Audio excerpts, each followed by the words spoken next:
اس پارے میں دو صورتیں ہیں، سورہ ہجر اور سورہ نحل مکمل۔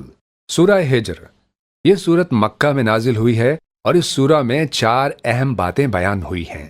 کفار کی حسرت، قرآن کی حفاظت، انسان کی تخلیق، 3 اہم قصے۔ پہلی بات، کفار کی حسرت۔ آخرت میں جب کافر دیکھیں گے کہ مسلمان جنت کی نعمتوں میں ہیں اور وہ خود عذاب میں ہیں تو حسرت کریں گے کہ کاش ہم بھی دنیا میں ایمان لے آتے۔ دوسری بات، قرآن کی حفاظت۔ اللہ تعالیٰ نے خود وعدہ فرمایا ہے کہ قرآن پاک قیامت تک محفوظ رہے گا اور اس میں کوئی تبدیلی نہیں ہو سکے گی۔ تیسری بات، انسان کی تخلیق۔ اللہ نے انسان کو ایک حقیر قطرے سے پیدا کیا، فرشتوں سے اسے سجدہ کروایا، لیکن شیطان نے انکار کیا اور مردود ہو گیا، اور اس نے قیامت تک انسانوں کو گمراہ کرنے کی قسم کھا لی۔ چوتھی بات، 3 اہم قصے۔ پہلا قصہ، حضرت ابراہیم علیہ السلام کو فرشتوں نے بڑھاپے میں بیٹے کی خوشخبری دی۔ آپ حیران ہوئے، لیکن فرشتوں نے تسلی دی کہ اللہ کی رحمت سے کبھی مایوس نہیں ہونا چاہیے۔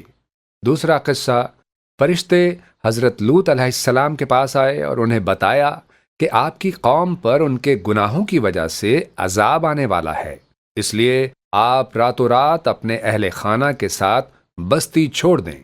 تیسرا قصہ، اصحاب ہجر یعنی قوم سمود۔ یہ لوگ بھی اللہ کے نافرمان تھے، انہیں معجزے کے طور پر اونٹنی دی گئی، لیکن انہوں نے اسے قتل کر دیا۔ نتیجہ یہ ہوا کہ اللہ کا عذاب آیا اور وہ تباہ ہو گئے۔ اب آگے سورہ نحل شروع ہو رہی ہے۔ یہ سورت بھی مکہ میں نازل ہوئی ہے۔ توحید۔ فرمایا کہ اللہ ہی نے زمین و آسمان بنائے، انسان کو پیدا کیا، جانوروں کو انسان کی خدمت کے لیے بنایا، وہی بارش برساتا ہے، پھل اور اناج اگاتا ہے، اسی نے دن و رات، چاند و سورج کو انسان کے فائدے کے لیے مقرر کیا ہے۔ شہد کی مکھی کا نظام۔ شہد کی مکھی اللہ کے حکم سے پہاڑوں اور درختوں میں گھر بناتی ہے، پھولوں کا رس چوستی ہے اور اس سے شہد بنتا ہے جس میں اللہ تعالیٰ نے انسانوں کے لیے شفا رکھی ہے۔ ایک جامع اور عظیم آیت۔ سورہ نحل کی آیت نمبر 90 میں اللہ تعالیٰ نے 3 کاموں کا حکم دیا ہے: عدل و انصاف، نیکی اور احسان، رشتہ داروں کی مدد، اور 3 کاموں سے منع فرمایا ہے: بے حیائی، برے کام، ظلم و زیادتی۔ حضرت ابراہیم علیہ السلام کی تعریف۔